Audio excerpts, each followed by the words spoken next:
Boa noite, meu povo! Sejam todos muito bem-vindos a mais uma live. Essa live de hoje será com meu amigo Rodrigo, do Viva de Dividendos, e nós vamos conversar sobre algumas reflexões entre investir em imóveis físicos, investir em FIs e o que permeia esses dois investimentos. Há um tempo atrás eu estava trocando uma ideia com o Rodrigo, do Viva de Dividendos, e ele daqui a pouco já vai entrar aqui. E nós estávamos trocando uma ideia justamente sobre os perrengues de se ter imóveis físicos, sobre como é que é, né, essa ideia de ter imóveis físicos. E aí eu disse para ele, cara, vamos fazer uma live, aceita fazer uma live comigo? Ele é uma pessoa que fala bastante de investimentos. E aí ele aceitou fazer essa live, então daqui a pouco ele já está entrando aqui e aí nós vamos poder bater um papo. Enquanto isso, pessoal, confirma para mim, estão ouvindo meu áudio, estão me vendo bem, de onde vocês estão falando, tá? Sejam todos muito bem-vindos. Enquanto o Rodrigo não entra, eu vou conversar aqui com vocês, vou tirar dúvidas. Então assim, ó, já clica no aviãozinho, chama um amigo, chama mais alguém para bater um papo, legal? E aí, enquanto isso, eu espero.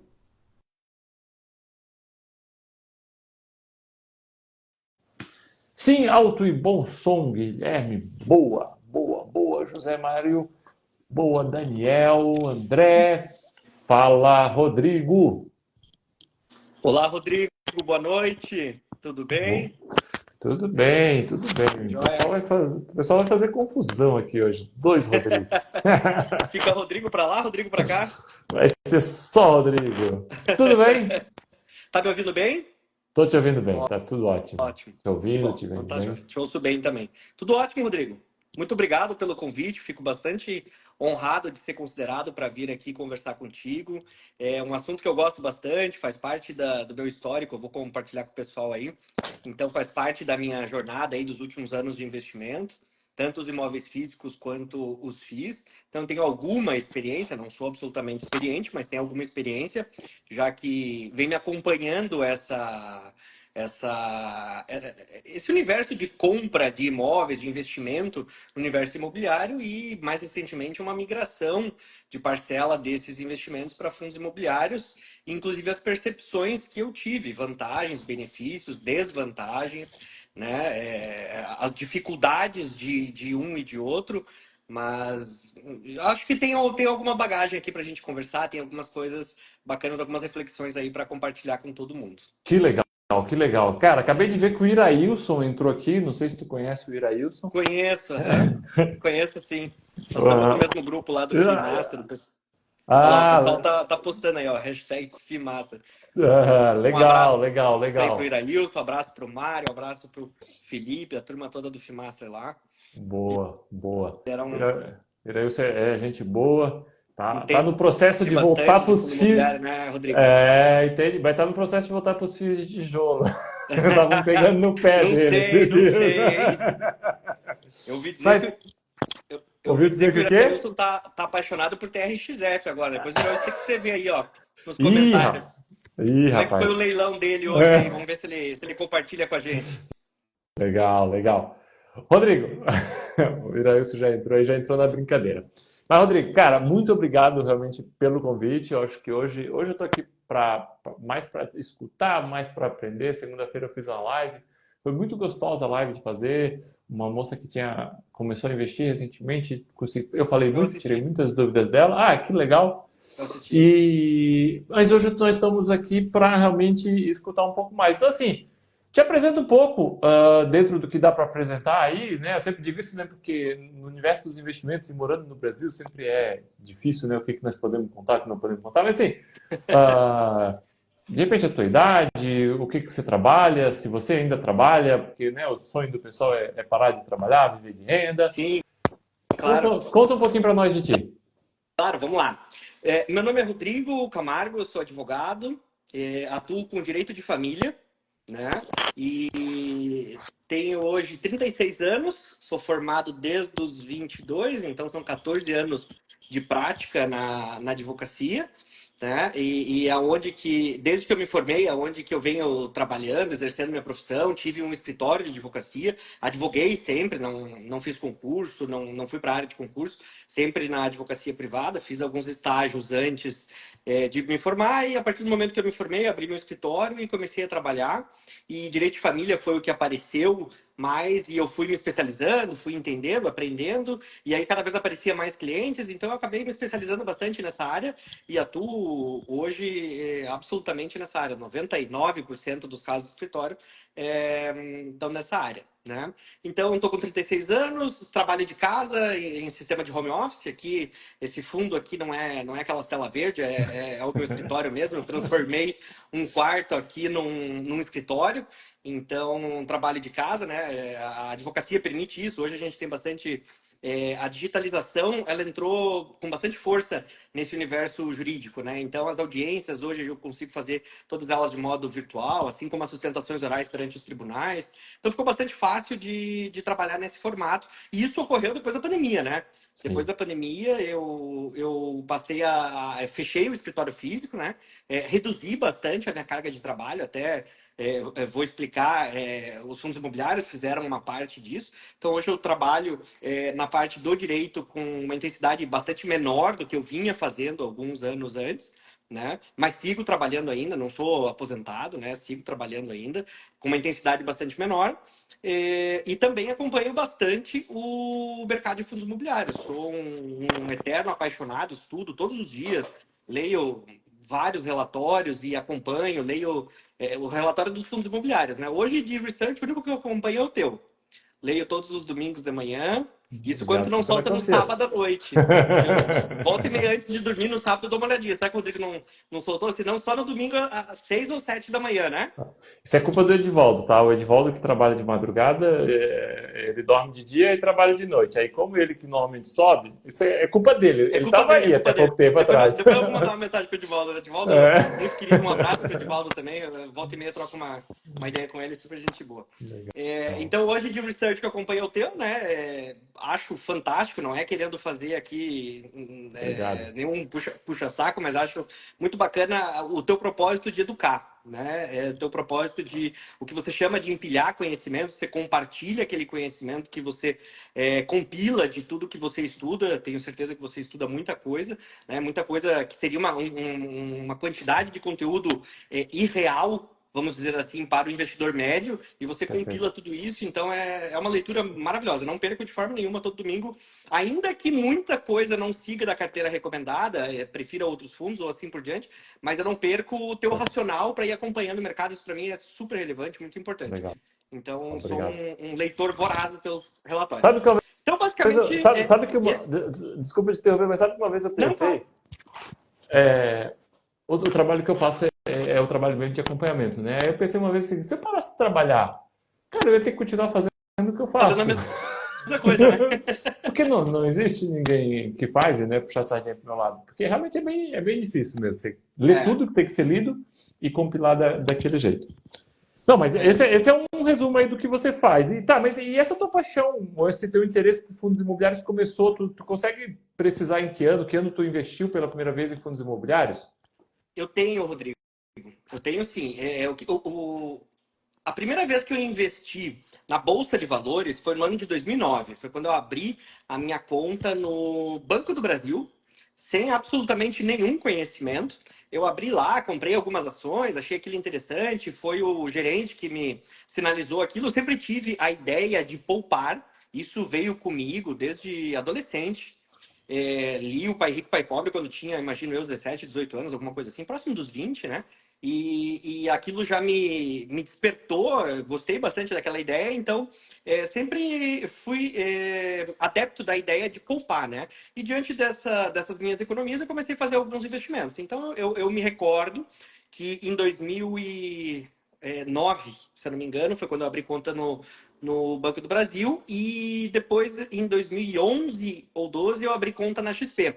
E na XP foi aonde eu fiz o meu primeiro aporte em fundo imobiliário, sem nem saber que era fundo imobiliário. Como é que eu descobri isso? Eu fui atrás de notas antigas, peguei as mais antigas, o registro mais antigo que eu achei foi de 2011. Eu disse, poxa, será que tem alguma coisa de fundo imobiliário aqui? E era só por indicação de assessor. Eu acho que muita gente começa assim, não tem muito conhecimento. Sim, E aí era compra e venda daqui, compra e venda de lá. E aí, então, essa foi a minha primeira compra, mas não consciente, digamos assim. A minha primeira compra consciente, ela ocorreu em 2018. 2018, perfeito. 2018, 19. Agora fiquei na dúvida, mas é por ali. E o primeiro fundo que eu comprei foi GGRC. Eu me lembro que quando eu li o primeiro relatório do GGRC, aquela ideia dos contratos atípicos, longo prazo. Na época eu morava em Curitiba, eu me lembro que tinha aquela farmácia que é muito conhecida em Curitiba, a Nissei. Perfeito. Na época, o centro de distribuição dele estava dentro do GGRC, aquilo me chamou a atenção, gerou alguma afinidade ali, então foi a primeira compra que eu fiz. E o segundo foi o MOL, o Perfeito. fundo da Né? Genial, né? Né? Na época que só tinha um shopping. Na época Na que só tinha um época, shopping. exatamente, o shopping De Maceió. de Maceió, Maceió. É exatamente. isso. Isso mesmo. E aí hoje virou multi, né? Sim, Tem um monte de shoppings lá dentro e sim. tal. Exatamente. Então, foi daí que eu fiz meus primeiros investimentos em fundos imobiliários, mas em imóveis não foi aí. A minha história com imóveis, ela começou junto com a minha necessidade de moradia. Porque em 2012 eu fiz a minha primeira aquisição de um imóvel.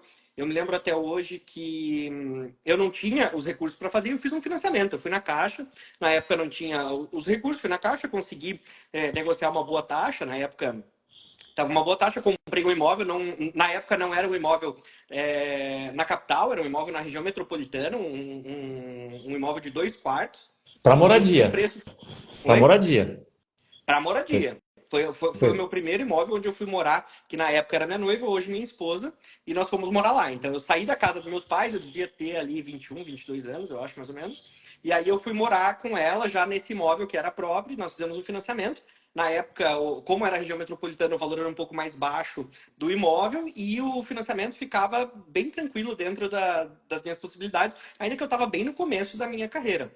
E ali morei por mais ou menos uns 2 anos, imagino eu, e me veio a ideia de que eu precisava vir mais para o centro da cidade, porque eu tinha uma pernada longa para ir até o escritório e assim por diante. Então, comecei a procurar outro imóvel. Só que mais perto da cidade, eu não tinha ainda melhorado tanto a minha qualidade de renda. Então, o que eu encontrei que era possível de eu comprar, de eu adquirir, também fazendo financiamento, eu fiz um segundo financiamento. Então, eu consegui aumentar um pouco a minha renda, eu consegui comprovar para a Caixa que eu podia fazer um segundo financiamento, só que os imóveis já eram bem mais caros. Então, o que eu consegui comprar foi uma kitnet, um quarto e sala, já num bairro bastante próximo da onde eu trabalhava, eu ficava uns 4 quilômetros da onde eu trabalhava. E qual que foi a minha ideia? A minha ideia era o seguinte, como o meu aluguel, como o meu financiamento do primeiro imóvel, aquele que era da região metropolitana, ele tinha uma parcela baixa, eu decidi alugar o imóvel e não vendê-lo. Né? Eu não dei uma entrada muito grande, eu tinha algum capital, dei uma entrada para o segundo e não precisei vender o primeiro. E aí, Perfeito. qual que era a minha ideia? Eu pegava o aluguel que me gerava aquele imóvel e ia liquidando as prestações do primeiro imóvel. Ele mesmo, o próprio inquilino, ia pagando ali as prestações. Eu tinha que colocar um pouco de dinheiro junto, né? Mas eu estava adquirindo. A maior parte era o inquilino que pagava e eu estava adquirindo o imóvel. E aí me mudei pro segundo imóvel, esse quarto e sala, etc. E passamos a morar lá. Aí depois surgiu um outro imóvel no mesmo prédio. E aí a minha esposa que comprou, fizemos o nome dela, porque ela conseguiu aí uma taxa boa na Caixa também. Daí no mesmo prédio compramos um outro quarto e sala, e aí fizemos a mesma coisa. Alugamos aquele imóvel para fazer o pagamento da prestação. Então nós já tínhamos três financiamentos aí, o que eu morava, o primeiro e o segundo. Eram três financiamentos, sendo que eu pagava um inteiro e outros dois, quem pagavam eram os inquilinos, né? Então eu tinha uma Perfeito. responsabilidade bastante grande financeira ali. E eu complementava, dos dois eu complementava alguma coisa, mas era bem pouquinho, não era nada relevante. Ou seja, o teu aprendizado sobre a alavancagem que os fundos imobiliários fazem já vem daí. Não, quando eu olhei TRXF lá com 40, 50%, isso aí é barbada. Tô acostumado. O Uma pessoal coisa que eu morria. percebi, Rodrigo, é assim, a parte do... Eu tenho uma inclinação natural a tomar risco com maior facilidade. Para mim é muito importante a tomada de risco consciente. Né? O que me assusta é aquele risco que eu não tenho nem ideia do que Perfeito. pode acontecer se ele der errado. Né? Então, aquele risco que ele é desmedido, que pode me levar a uma ruína, etc., esse é o tipo de risco que eu jamais corro. Agora, aquele risco que ele é controlado, que eu consigo planilhar ele e saber, olha, no melhor cenário é isso que acontece, no pior cenário é isso, eu aguento esse risco por quanto tempo até eu ter um problema maior. Então, eu sempre coloquei isso na balança e sabia, tinha segurança que eu conseguia manter, ainda que tivesse problemas para alugar, porque eles estavam alugados e eu tinha 3 prestações para pagar. Mas eu tinha condições naquele momento, se necessário fosse, eu teria que reduzir os meus investimentos, mas eu conseguiria arcar com aquilo. Então era uma alavancagem, mas uma alavancagem consciente, E, aí- né? E eu e tava no... aí, nesse período, desculpa te interromper, mas para nós entendermos bem, beleza, tu comprou um imóvel que tu morava, então tu tinha que pagar a prestação porque tu morava, e é aquilo que eu Sim, digo, eu sempre digo para as pessoas, essa ideia de que não compre, alugue, ela é meio balela, tem que tomar pois muito é, cuidado com isso. Eu acho que tem que ser pensado para cada caso, né? claro. Porque ali ou você pagava a prestação ou pagava aluguel, não tinha opção, Sim, né? Você tinha que morar. E aí outros dois você usava como investimento, mas você tinha renda suficiente para, se desse uma zica em tudo, você conseguia pagar as três prestações. sem sombra de dúvida. E não podia passar de 30% da minha renda, é isso. Ah, Né? boa, Eu boa, sempre boa. carreguei dentro de mim que os meus financiamentos somados, não só o meu, mas os outros, não poderia ser 30% superior à minha renda. Mas ainda assim eu não queria eu pagar, eu queria que o inquilino pagasse. Então, o que é que eu fui atrás de fazer? Eu fui atrás de encontrar mecanismos para que o meu aluguel gerasse um melhor retorno. Então eu passei a gerir, a fazer uma gestão, assim como os gestores de fundo imobiliário fazem a gestão do seu portfólio em uma maior magnitude, eu fazia exatamente a mesma coisa. Então eu procurava todo tipo de gestão que eu pudesse fazer para reduzir os meus custos e para ampliar as minhas receitas. Como é que eu fazia isso? Uma coisa que eu identifiquei é o seguinte: até porque eu comprei o segundo quarto-sala ali no prédio que era o kitnet, né? Que era no prédio que eu morava. Eu morava em um e o outro a gente comprou e alugou. Porque ele fica no bairro, em Curitiba, muito próximo aonde tem a base aérea dos militares da aeronáutica em Curitiba. E há uma demanda muito grande por esse tipo de imóvel, só que mobiliado. Por quê? Porque os militares, por essência da carreira deles, eles migram bastante, eles mudam bastante, e muitas vezes para ficar curtos períodos de tempo, como por exemplo 1 ano, 2 anos, às vezes não mais do que isso. Então era muito comum, tinha uma demanda muito grande desse tipo de gente, só que eles queriam tudo mobiliado e aceitavam pagar um valor mais alto. Então Perfeito. o que foi que eu fiz? Eu mesmo ia e fazia um enxoval inteiro do apartamento. Eu fazia bastante simples, na época não tinha muito dinheiro, não tinha muito recurso, e o imóvel era um imóvel simples, não era um imóvel de luxo, nada disso. Então mas eu colocava tudo.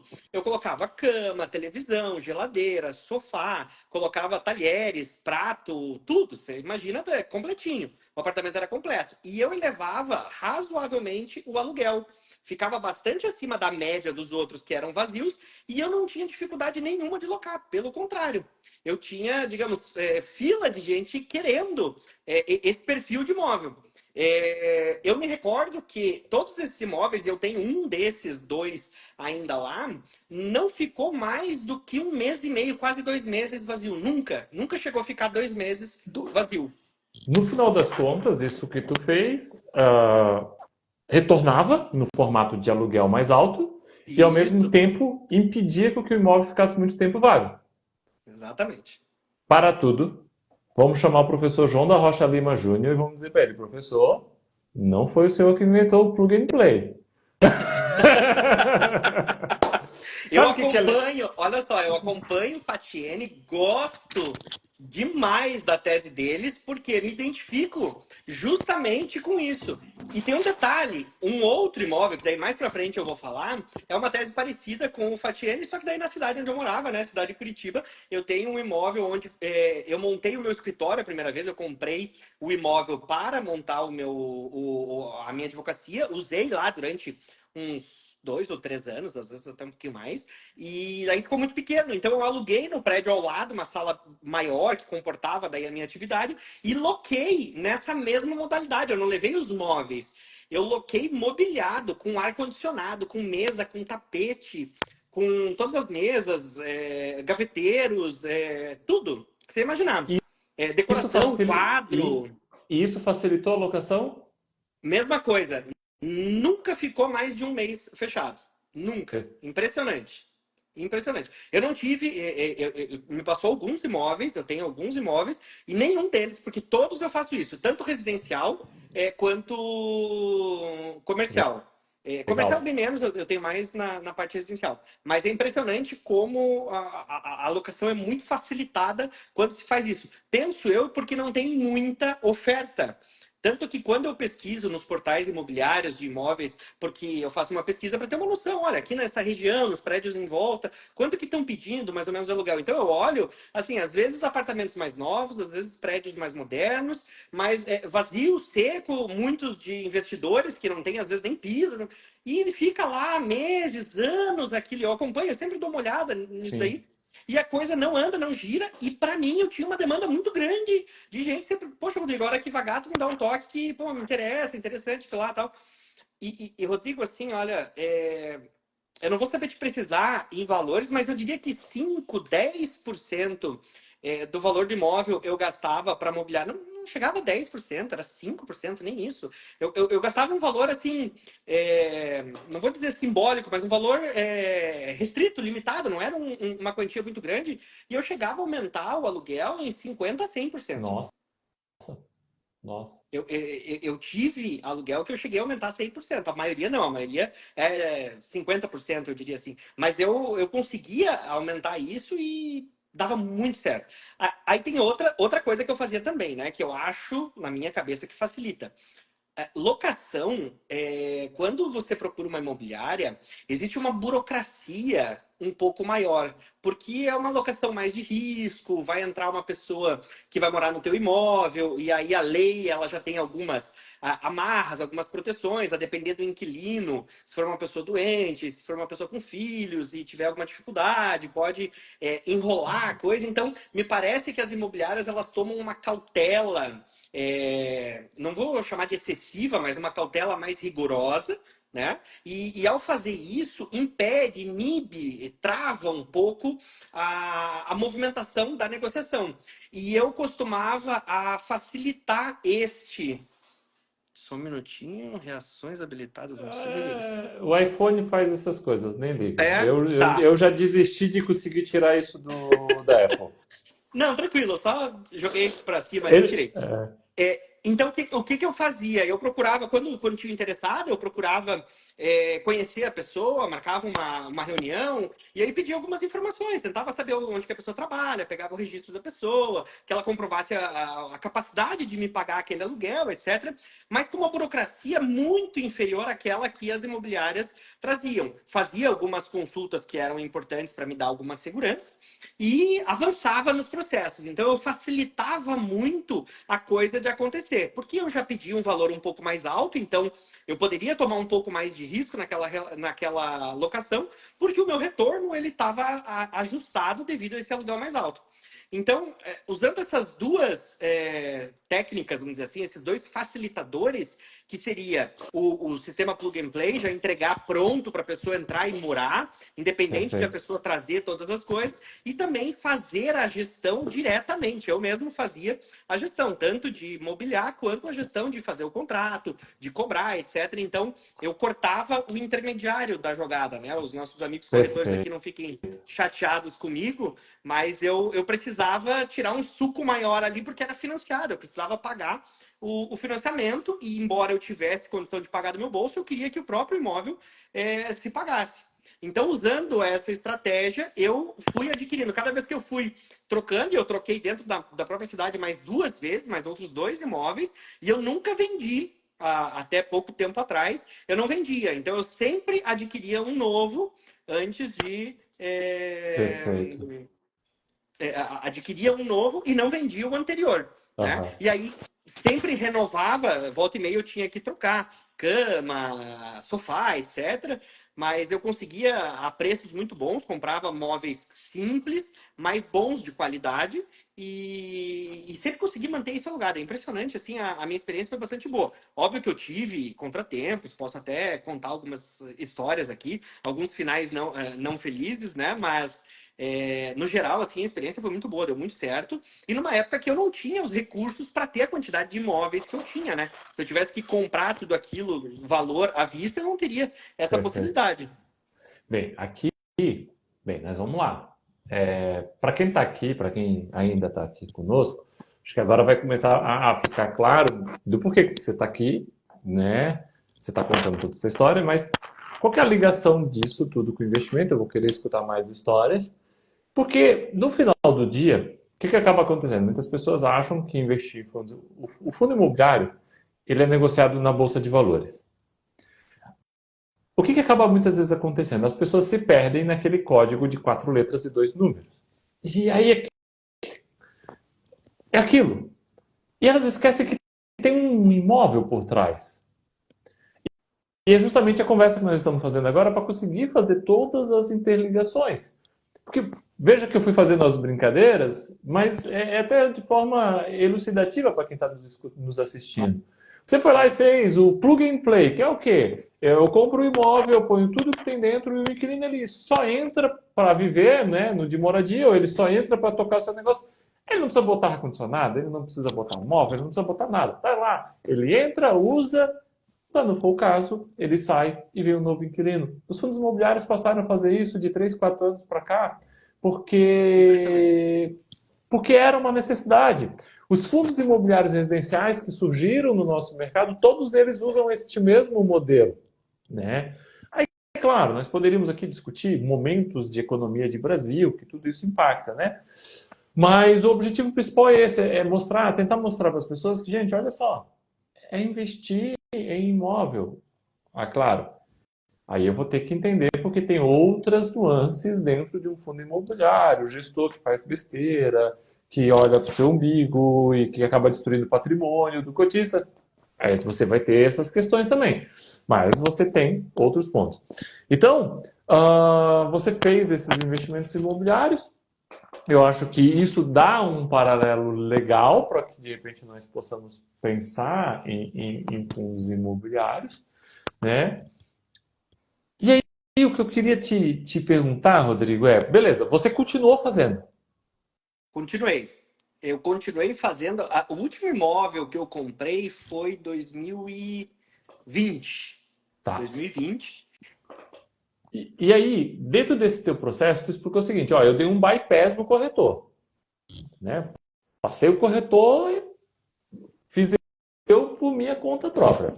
Sempre E, putz, isso... tendo mais risco por conta disso, né? A diligência jurídica do imóvel quem fazia era eu, o contrato quem fazia era eu, a cobrança do aluguel quem mandava mensagenzinha lembrando, mandava lá, etc. Daí conferia se tudo certo, depois entrava lá no site do condomínio, verificava se foi pago o condomínio, tudo mais. Ou seja, não era uma gestão passiva. E aí, inclusive, é a parte que você não me perguntou ainda, mas eu imagino que a gente vai chegar lá. É a virada de chave para os fundos imobiliários.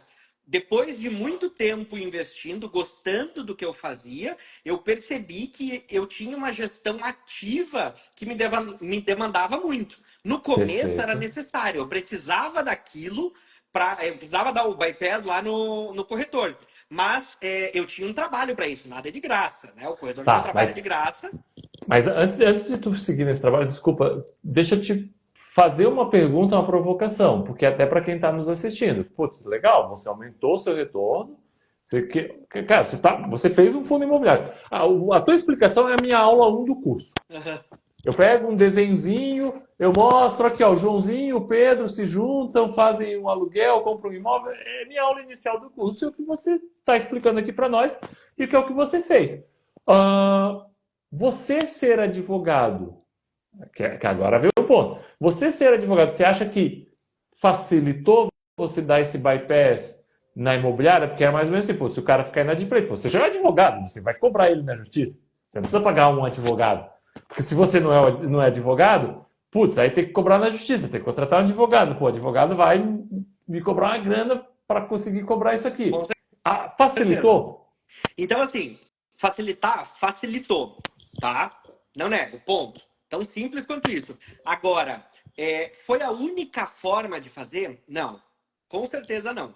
Facilitou, mas não inviabilizou ou não inviabiliza que outras pessoas façam de outra maneira. Até porque é o seguinte, no momento que você precisa ter bem formatado para o teu imóvel, para a tua necessidade, um bom contrato que preveja as nuances daquilo que o teu imóvel pode precisar, daquilo que a tua necessidade pode precisar. Então, o que é que pode ser feito? Você pode contratar um advogado por consultoria.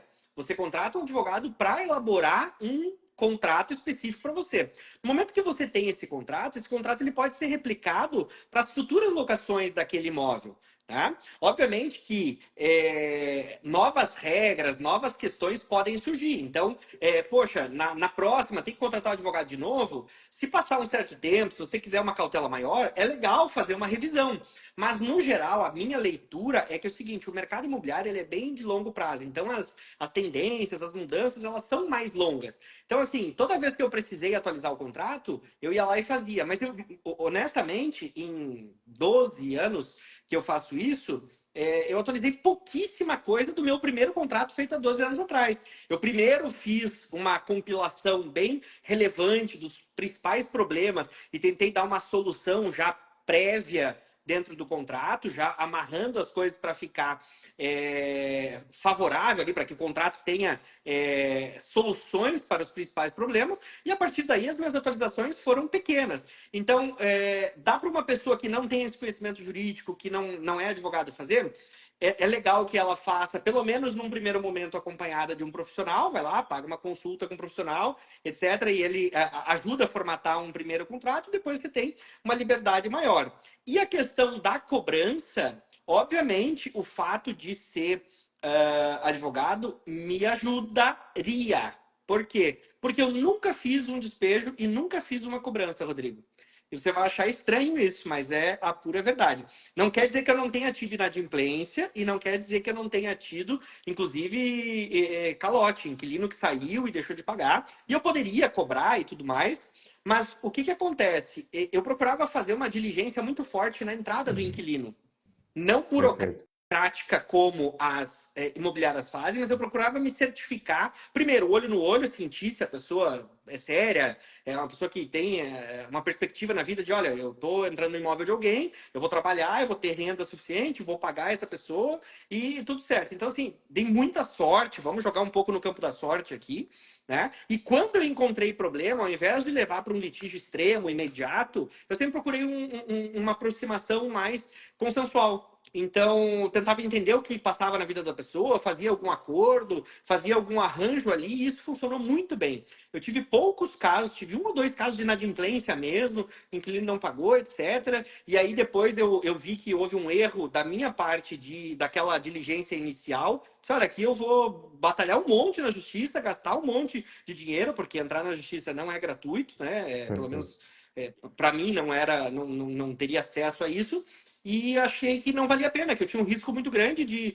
o famoso ganhar e não levar, né? E acabei desistindo daquele crédito, abandonei o crédito e foquei minhas energias lá nas outras coisas. Mas então, assim, se a pessoa tiver esse feeling, puder tomar algumas cautelas iniciais, tem uma chance muito grande de fazer bons negócios e não precisar de ser advogado ou mesmo de contratar advogado. E se na pior das hipóteses isso acontecer, ainda assim, existem hoje profissionais que cobram via tabela, inclusive parte em êxito, etc. Então, eu acho que isso não deveria ser um impeditivo. Até porque se tem um custo de fazer o corretor, que esse custo ele entra já na entrada, né? Ele já entra no começo da relação, e se você vai cortar isso, se na pior das hipóteses você precisar de um advogado lá na frente, vai ser o custo lá no final, você vai diferir isso mais para frente. Então, acho que, ainda que precise Perfeito. de um advogado, é vantajoso. Perfeito.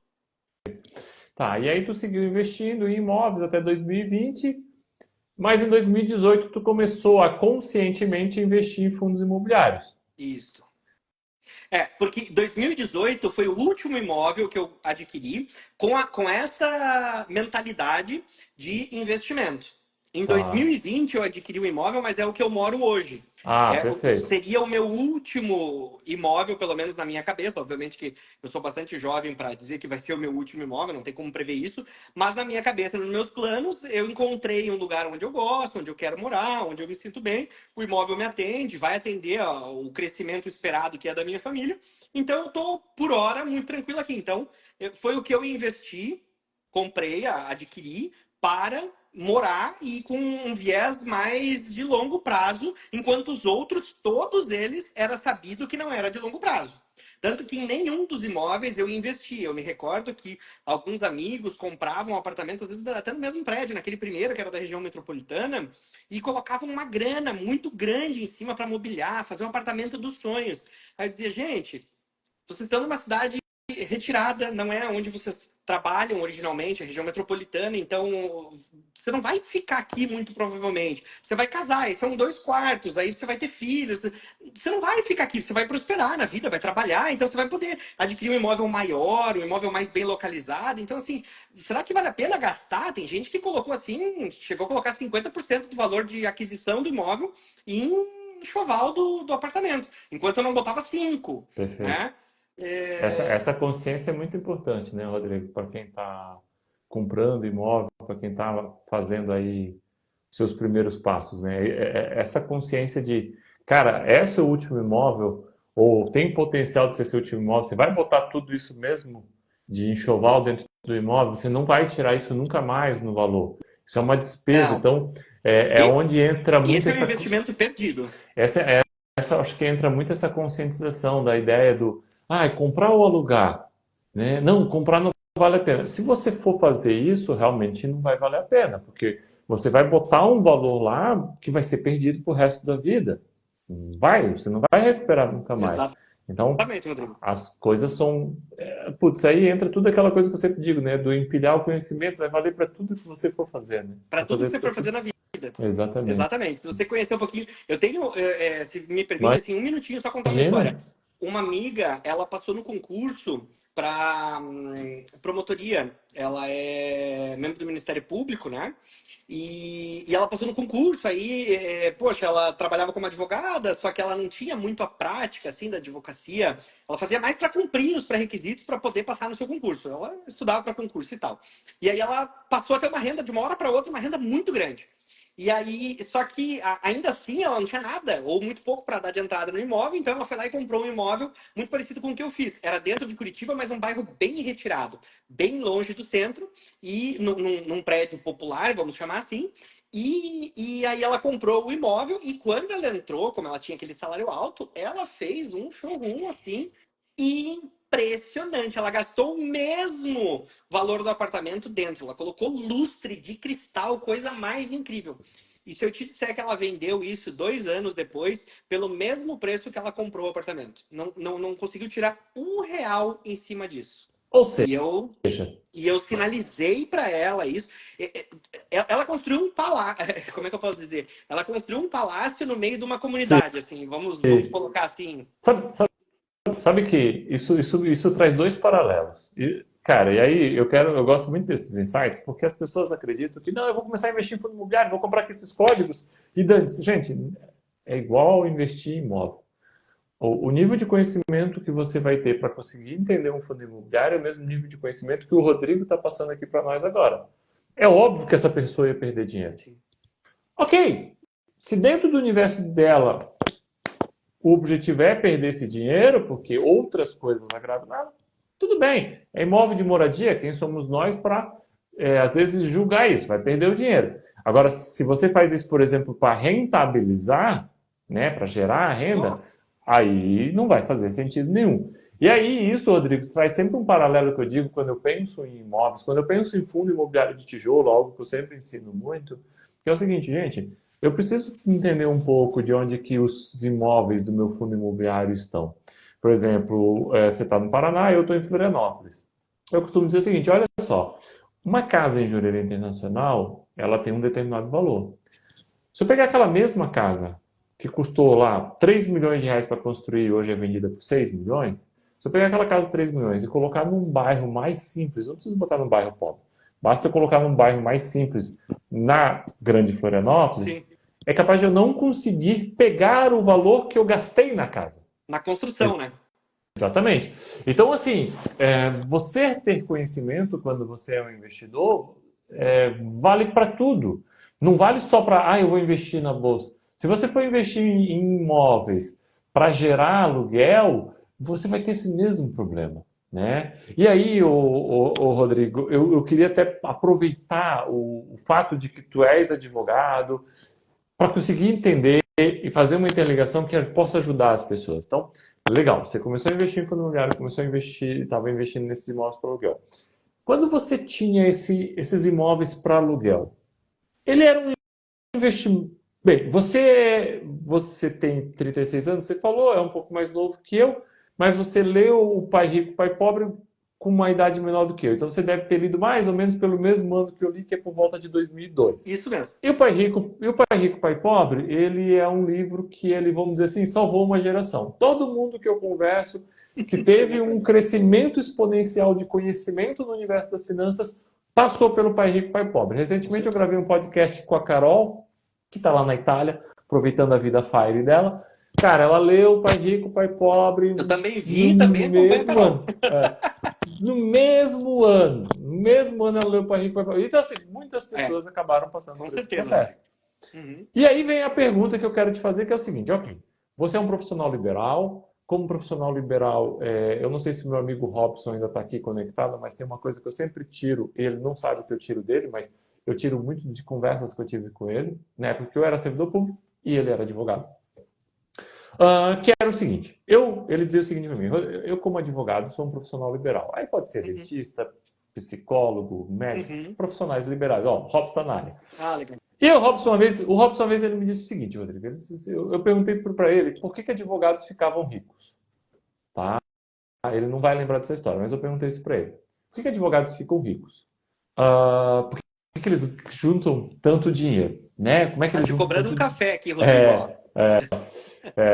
Aí ele disse o seguinte para mim, Rodrigo, como profissional liberal, nós ganhamos pouco na recorrência, né? Então, o advogado por si só, ele ganha pouco na recorrência, mas ele ganha pauladas. De tempos em tempos ele ganha pauladas.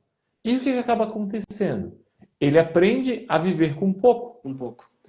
E quando ele ganha aquela paulada, ele não transforma em gasto. Ele transforma em patrimônio que gera renda. E ele começa a viver com aquele pouco, mais aquela renda. Perfeito. Ele falou isso para mim. Ele provavelmente não vai lembrar, nós tínhamos na época uns 22 anos. E eu fui para casa com aquele barulho, porque eu não investi ainda. Eu comecei a investir com 22 para 23. Só que eu já estava no serviço público há 2 anos. E aí eu fui para casa com aquele barulho, Rodrigo. E aí, o meu barulho era o seguinte: eu disse, não, peraí, isso não faz sentido. O servidor público não consegue construir patrimônio porque ganha muito, e o cara que ganha pouco consegue construir patrimônio porque ele usa essas porradas para construir patrimônio. Mas no final da vida, os caras ganharam igual. Só que um ganhou picadinho e o outro ganhava de boladas.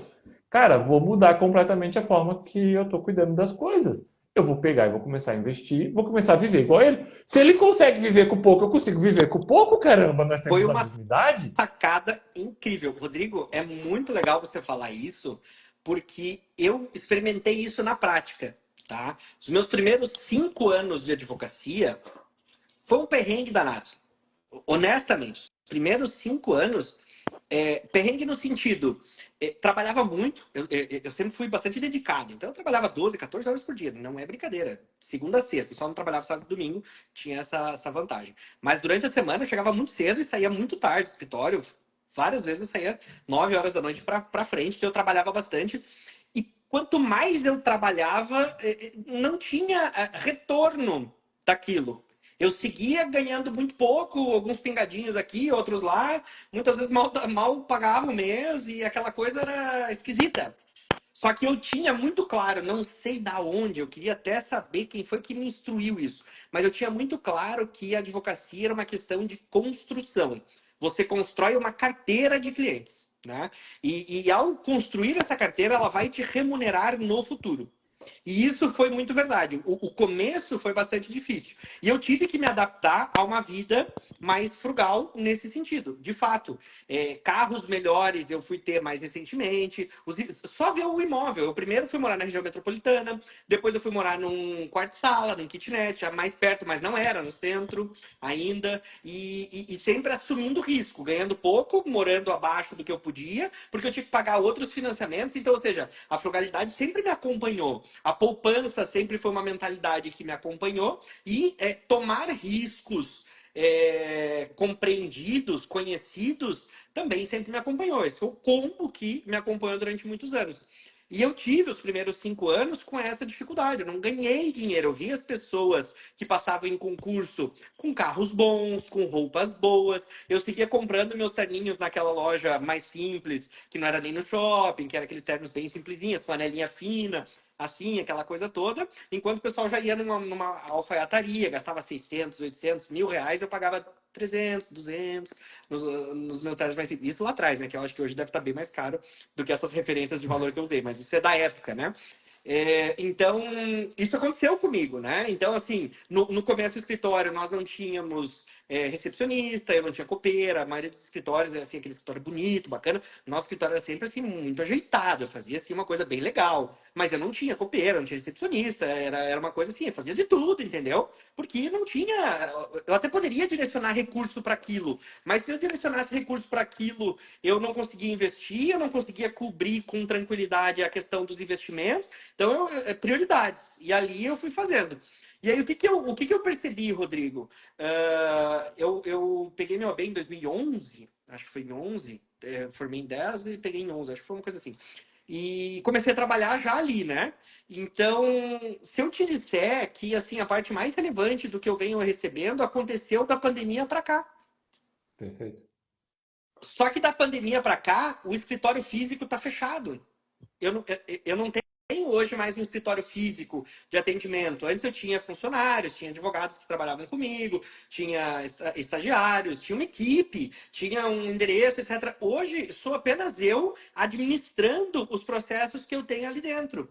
E aí, muitos processos que o trabalho mais árduo já foi feito. Aquela discussão do primeiro grau, até eventualmente o segundo grau, e depois sobe para o STJ, dá uma morrida lá, fica um tempo e tal. E aí até aquela coisa vingar, terminar, e aí transitar, e você passar a poder executar, isso acontece muito lá na frente. Então, é diferido. Por exemplo, essa semana eu recebi uma ação de seguro, uma cobrança de seguro, que foi contratada em 2012 lá no escritório.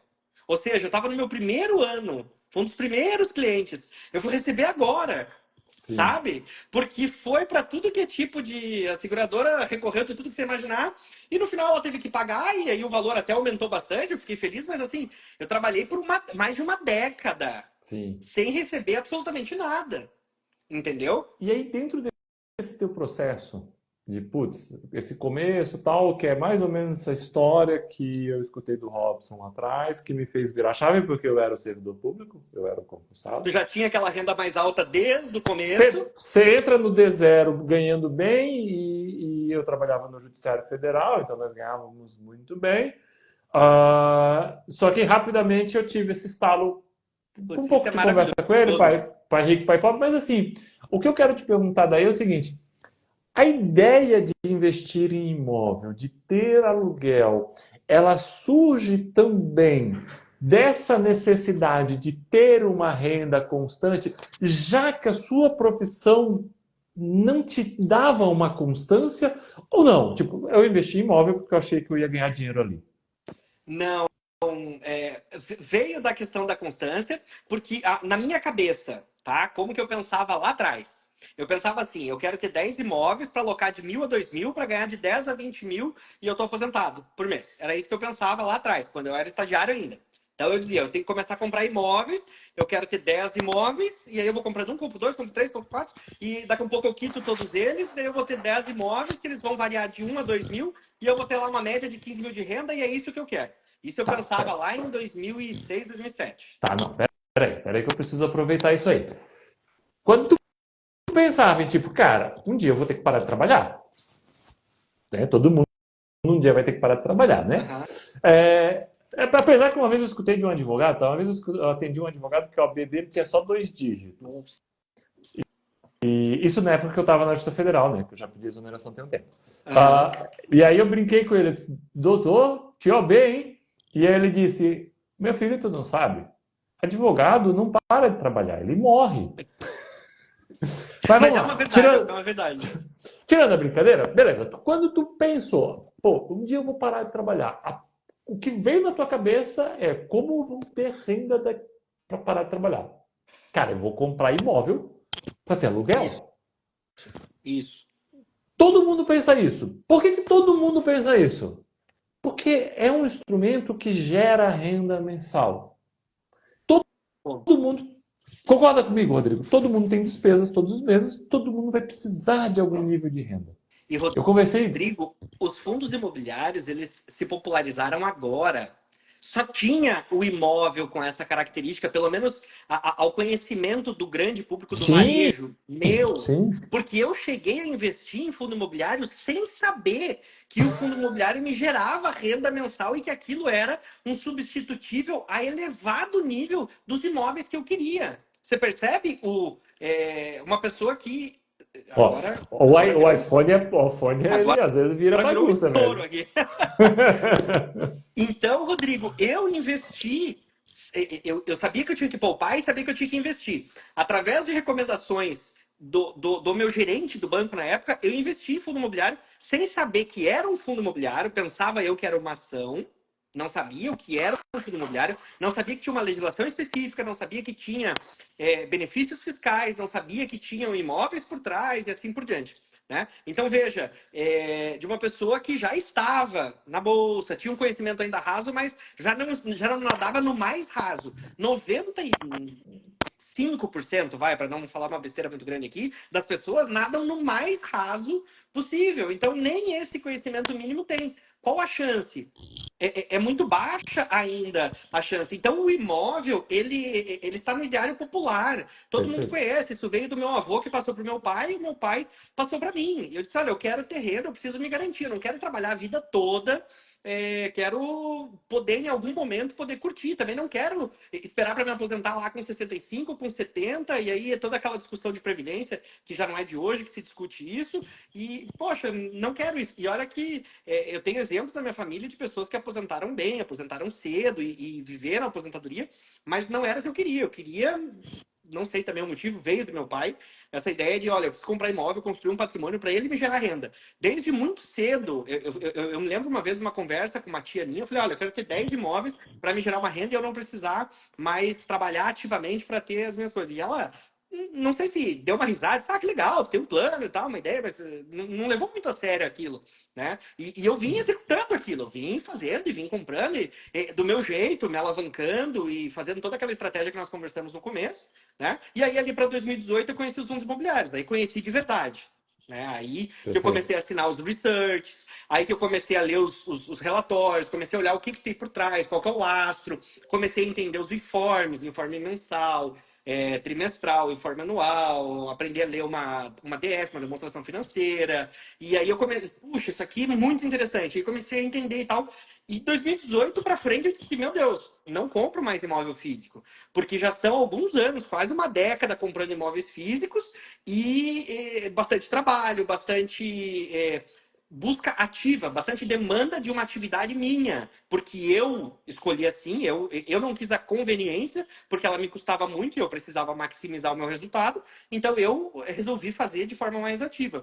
Eu disse, olha, agora eu descobri uma ferramenta que, primeiro, não me come 27,5% do imposto de renda, então isso já é um ganho enorme. Eu não preciso perder os 10% do corretor que eu já fazia por conta, então, ou seja, se torna passivo, depois que eu conseguir escolher um bom fundo, etc., o gestor vai fazer por isso, vai fazer isso por mim, não vai me tirar os 10% da minha renda, vai tirar um percentual lá da taxa dele, mas nem se compara com os 10%, né? E eu não vou ter problema de inquilino, que não paga, que não sei o quê, que na minha cabeça, Rodrigo, assim, 27,5 mais 10 27,5 mais 10 do corretor, mais vacância e mobiliar os imóveis e também trocar a mobília, alguma coisa assim, como é que eu estipulava na minha cabeça? Que em torno de 50% do aluguel era o que vinha para mim.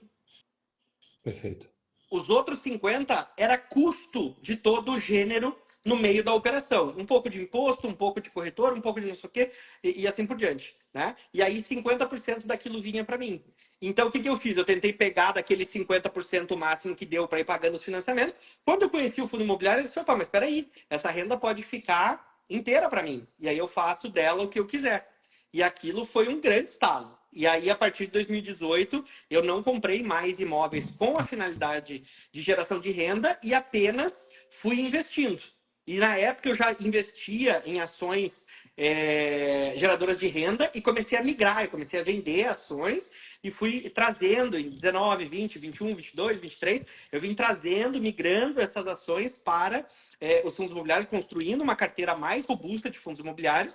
E desde então, se eu não me engano, 19 foi quando eu fiz a minha primeira venda daqueles primeiros imóveis que eu adquiri lá atrás. E pegando 100% da receita e trazendo para os fundos imobiliários também, convertendo aquilo que inicialmente era a minha ideia de geração de renda, que era o imóvel físico.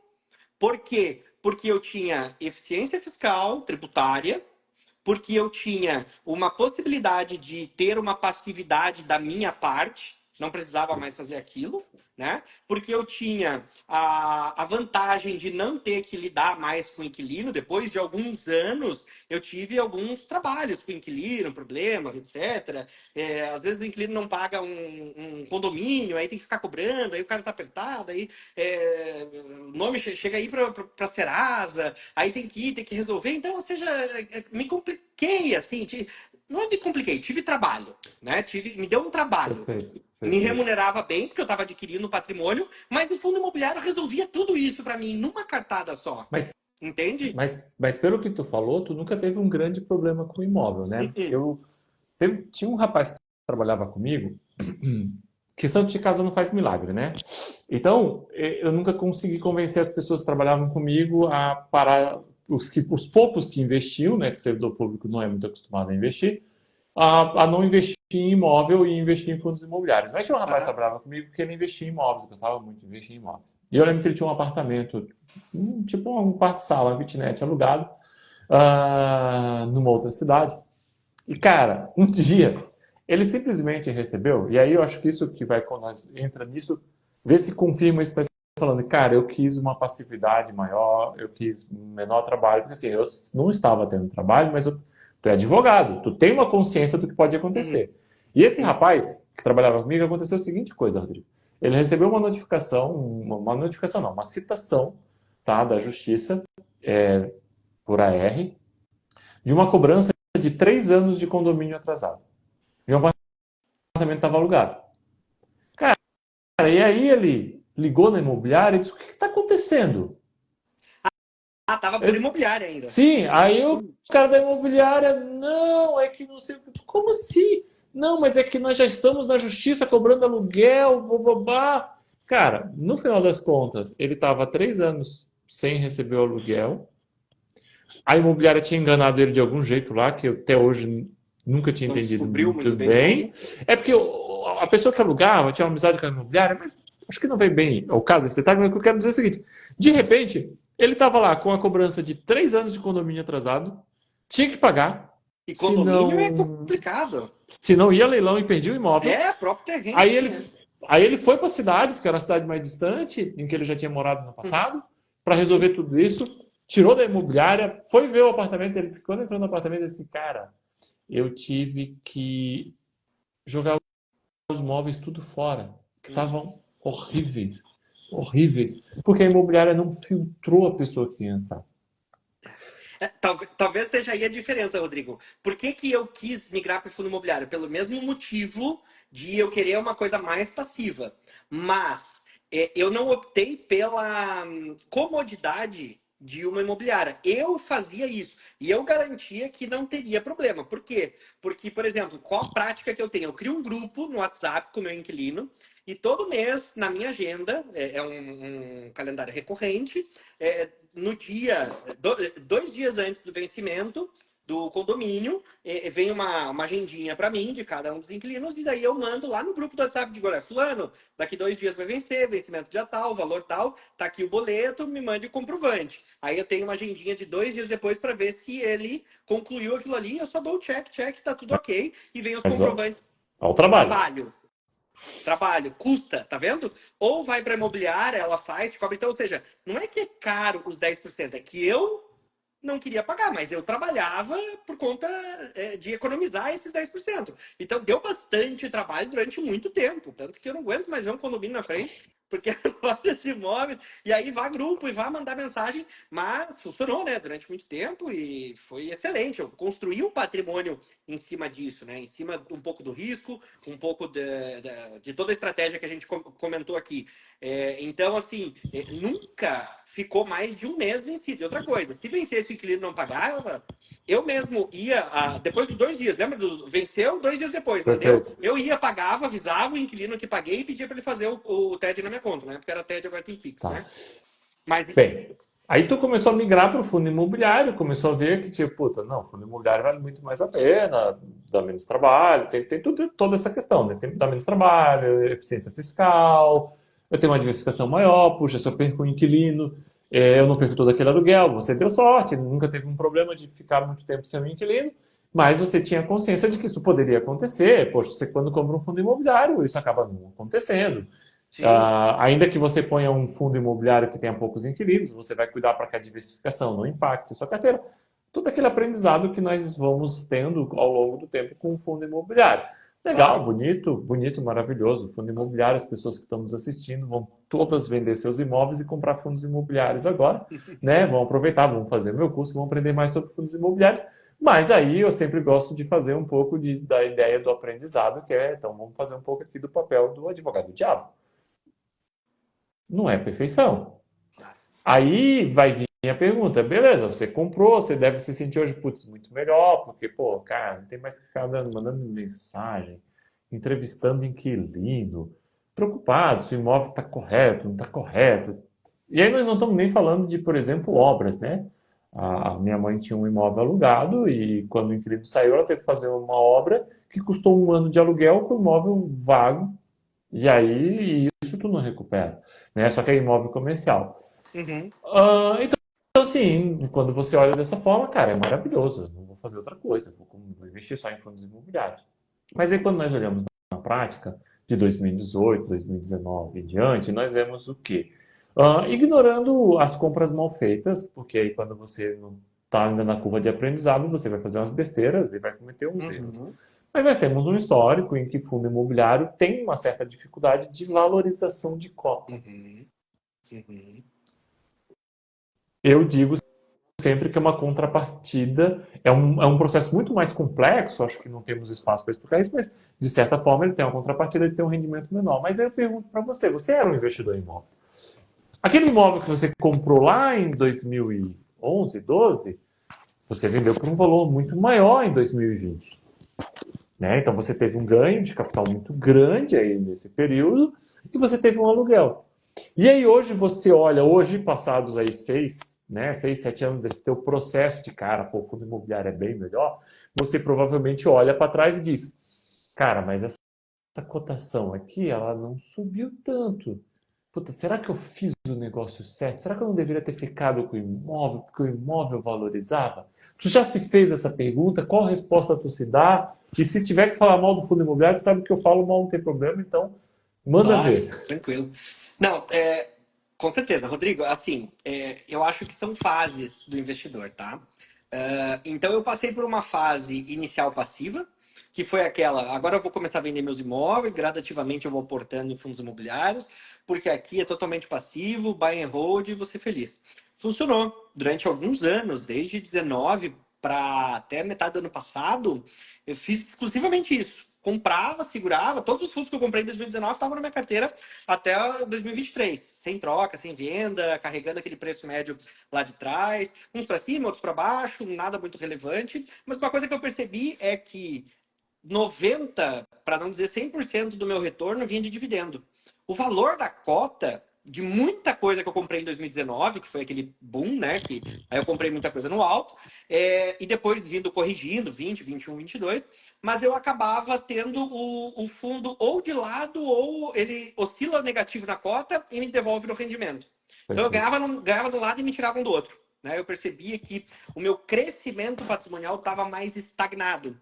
E aí eu fui tentar entender por quê. Eu digo, opa, peraí, eu sempre tinha aquela premissa de que o buy and hold é a longo prazo, então daqui a alguns anos, quando o ciclo imobiliário virar, isso vai valorizar e aí eu vou ter a compensação desses anos que eu não estou vendo. Então essa era a leitura inicial que eu fazia.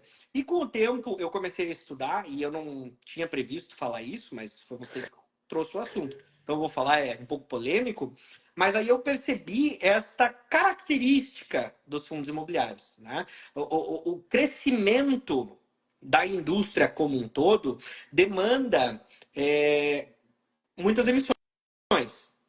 Estas emissões, elas têm potencial de diluir o cotista. E Perfeito. o que eu percebo? Por exemplo, a gente viu o XPML agora, fez várias emissões recentes e aquilo segura o preço. E aí, quando você começa a olhar para o home broker mais atentamente, um segundo momento, depois que você superou aquela questão da renda, aquela questão do buy and hold, você começa a entender um pouco do mercado financeiro que acompanha o investimento do fundo imobiliário. E aí você começa a perceber os movimentos que a gestora precisa fazer. Eu não vou aqui nem dizer que a gestora está certa ou está errada. Não vou entrar nesse mérito, não vou dizer que eu Sim. não tenha como me posicionar, mas não vou entrar nesse mérito.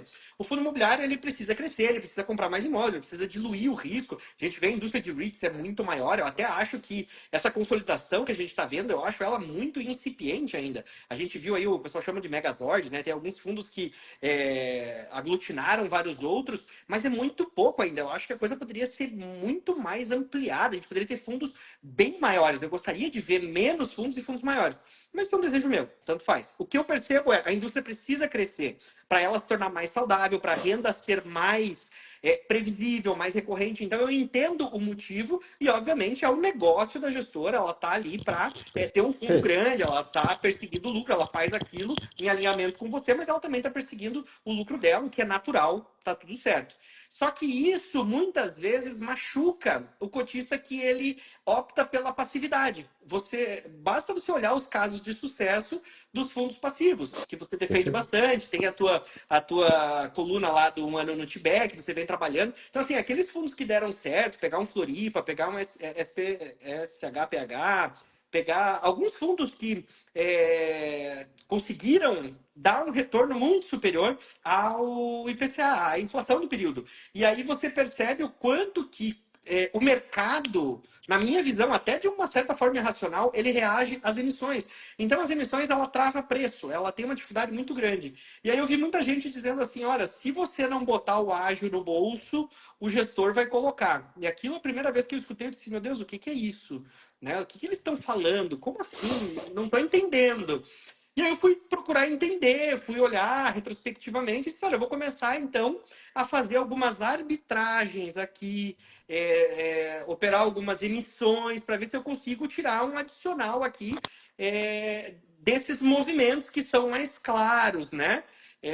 E aí eu comecei, e aí é que aquele pessoal lá do começo da live, o pessoal do FIMaster, é um grupo justamente focado nessa visão de mercado de você operar essas distorções.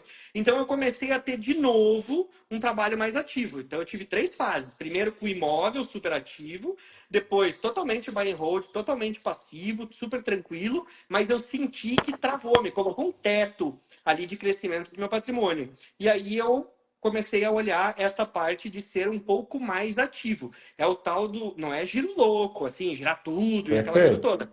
É uma ideia de você fazer uma arbitragem, por quê? Porque traduzindo, o que é aquilo se você não colocar o ágio no bolso, o gestor vai colocar?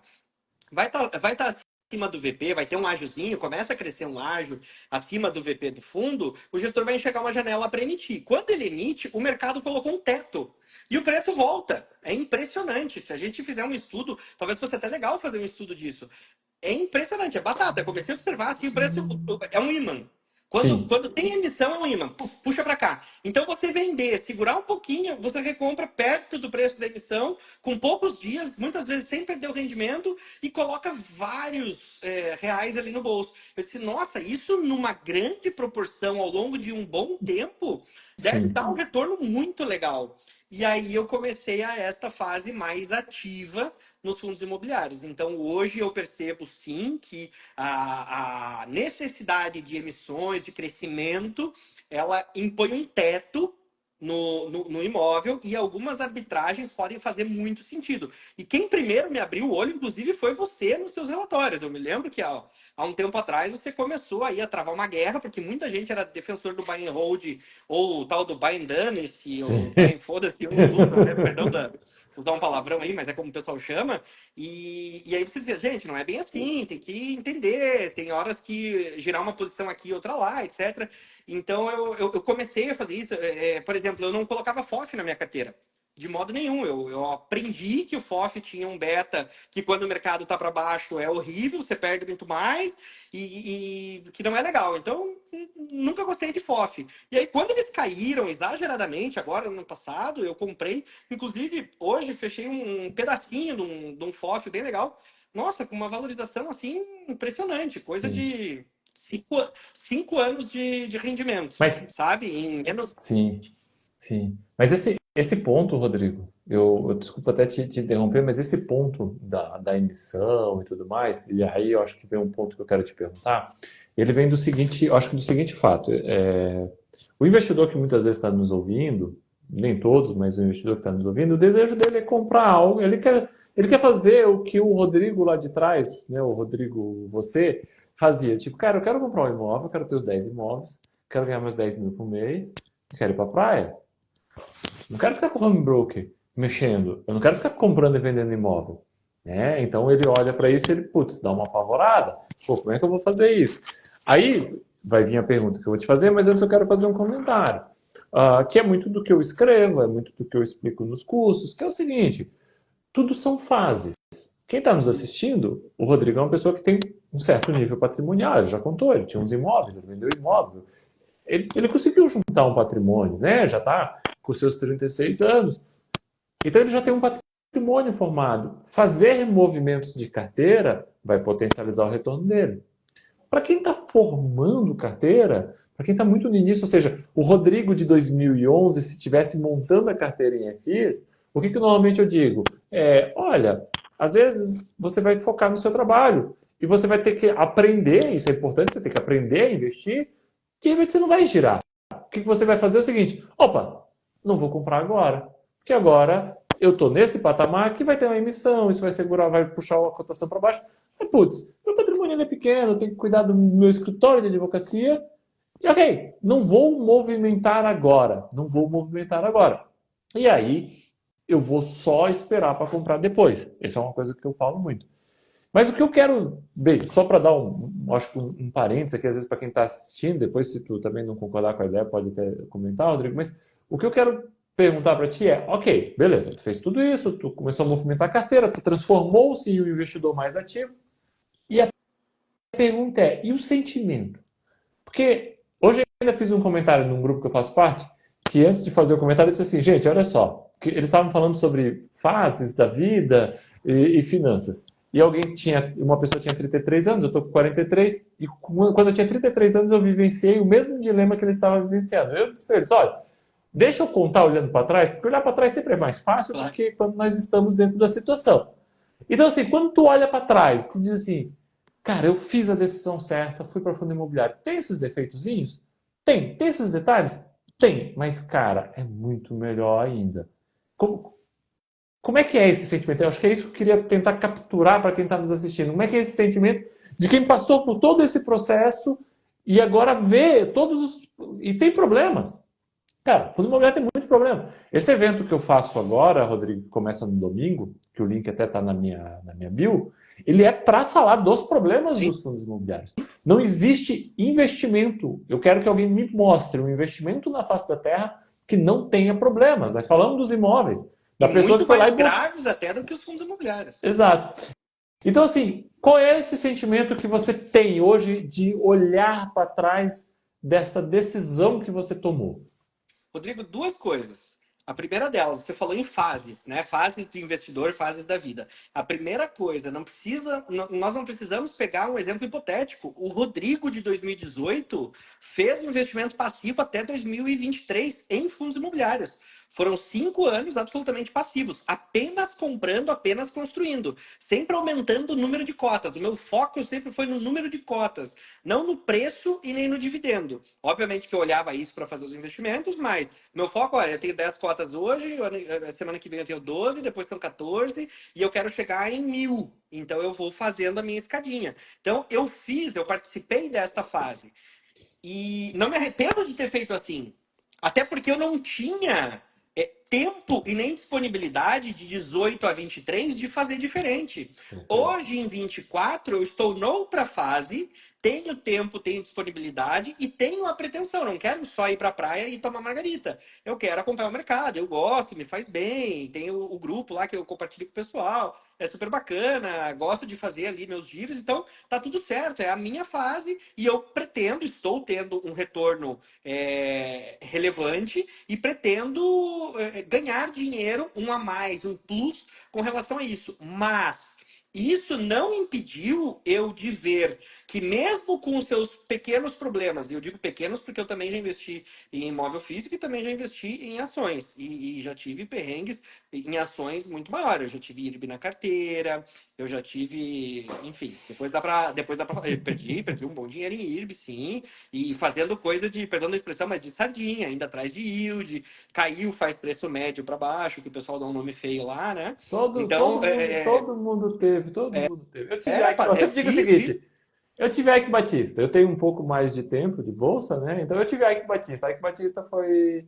E olha que a época de Ike Batista eu já tinha ali seus quase 10 anos de bolsa de valores. Então, Eu tava bem veja, no comecinho, todo. mas eu tive também. Eu tive também.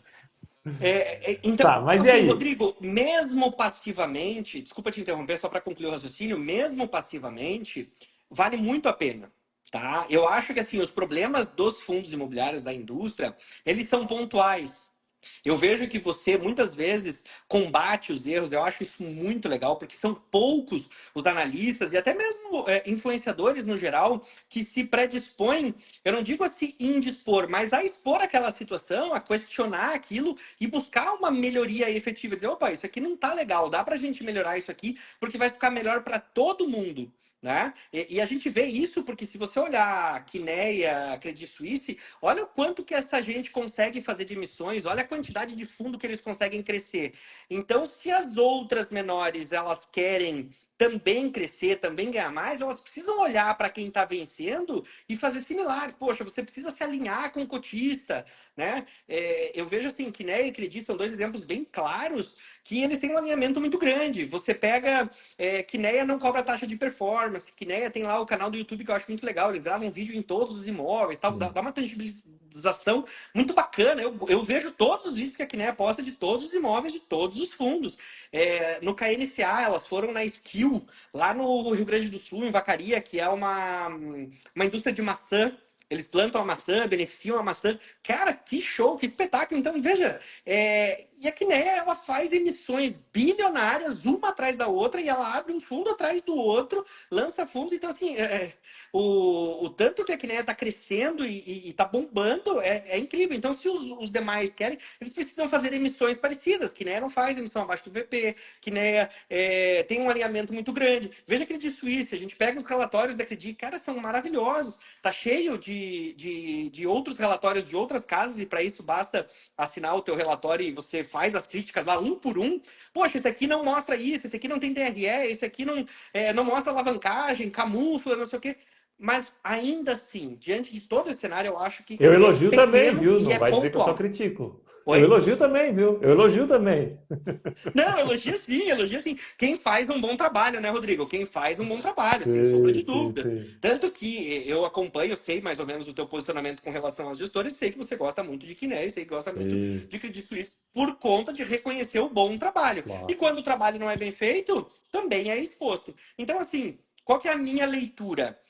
Eu me sinto, eu já operei bastante em ações, opções, já fiz de tudo que você imaginar um pouco na vida. E eu acho que assim o risco de perda de principal nos fundos imobiliários ele é infinitamente menor do que nas outras classes de ativo. Mesmo você fazendo maus investimentos, e aí nós tivemos alguns casos agora de alavancagem extrema e alguns outros casos aí de algumas casas, não preciso nem citar, o pessoal deve saber, mas Sim. tirando casos bem específicos que, assim, tava bem...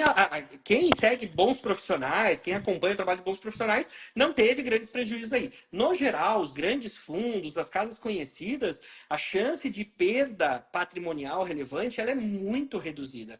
E eu acho que o fundo imobiliário ele se presta magnificamente para essa carteira passiva, que foi o que eu fiz de 2018 a 2023. Na época, eu não estava fazendo isso, mas se eu tivesse patrimônio suficiente e quisesse ter ido para a praia e curtido, a minha renda ela aconteceu tranquilamente. O meu patrimônio oscilou, muitas vezes negativamente, né? Por conta de maus investimentos, por conta de conjuntura de mercado, não importa o motivo. Mas a renda ela se manteve muito bem, muito tranquilo, muito saudável. Perfeito. Eu estive sempre muito seguro, muito defendido da renda, ainda que eu estivesse na minha cabeça perdendo oportunidades a mais, perdendo o plus, que é o giro, que é a arbitragem, que é eu vou querer ser ativo ou não. Ou seja, para eu ganhar, na minha cabeça, para eu ganhar dinheiro com fundo imobiliário, para ser um bom investimento, eu preciso fazer giro? Na minha cabeça, não. Eu ainda estou muito bem defendido se eu conseguir montar uma carteira bacana, se eu conseguir montar uma carteira bem diversificada, bem selecionada, bem diversificada, e eu ficar com ela de forma passiva. Eu ainda acho que o retorno é bastante satisfatório, bem interessante, especialmente se o teu propósito for aquele recebimento de renda. Vai para a praia tranquilo que você vai ter lá a tua tranquilidade da renda muito bem ancorada. Legal. Isso é legal. Você está mostrando bastante segurança. Você mostra que, cara, eu olho para trás, sim, tem seus defeitos, mas foi a melhor decisão que eu tomei, Sem sombra de dúvidas. né? E aí vem um ponto. Segunda-feira eu conversei com a Laís. E a Laís começou a investir tem um ano. Eu não sei se a Laís está aí agora online, mas a Laís começou a investir tem um ano.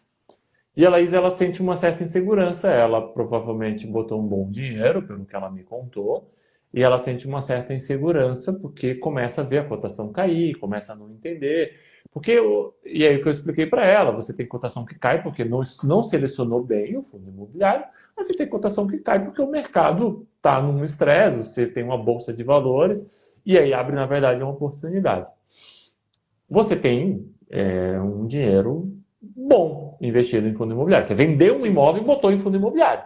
Né? Uhum, Então, com assim, certeza. não é o que eu costumo dizer, não é dinheiro de pinga, não é aquele dinheiro assim, de, Isso. deixa eu botar 5.000 reais aqui para brincar um pouquinho, como muitas pessoas falam. Sim. É dinheiro grande, você vendeu um apartamento e botou lá. O que você acredita ter essa segurança, Rodrigo? Ter essa segurança de dizer assim, cara, bicho, isso aqui é bom, eu tô seguro disso aqui. Você parece ser uma pessoa muito racional, muito centrada. Então, assim, não é aquela pessoa a la louca, né? Tipo, Sim. tipo, eu tenho uma pessoa que eu conheço que botou quase todo o dinheiro que tinha nos 4 formidáveis fundos imobiliários que deram um prejuízo gigantesco. E assim, nós estamos falando de milhões.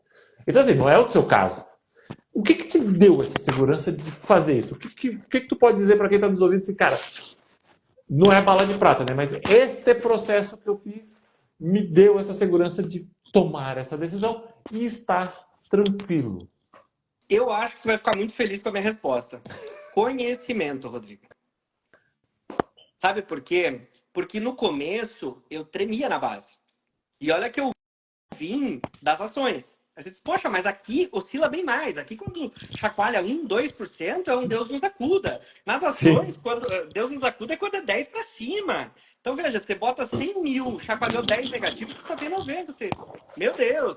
Né? Aqui não, tenho 100, tenho 99, caiu 1%. Então, assim, sim, e por que você tremia? Porque as ações, naquela época, eu já tinha uma proximidade maior, uma intimidade maior, já tinha um conhecimento sobre matemática financeira, já tinha algum conhecimento sobre contabilidade, então eu conseguia entender aquele bicho ali, sabia o que estava acontecendo, sabia acompanhar as publicações de balanço trimestrais e investia em empresas de setores sólidos, perenes, aquela coisa toda.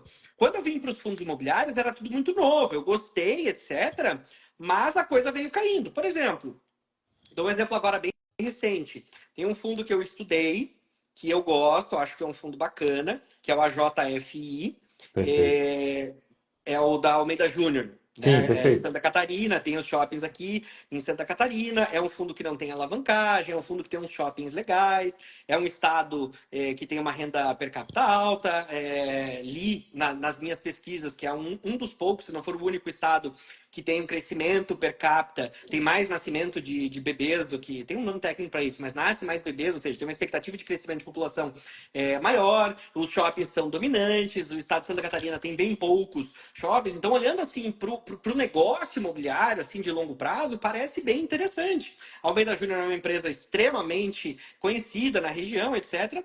Então achei o negócio interessante, mas se você olhar a cotação do fundo, não para de cair. Perfeito. Todo dia ela cai.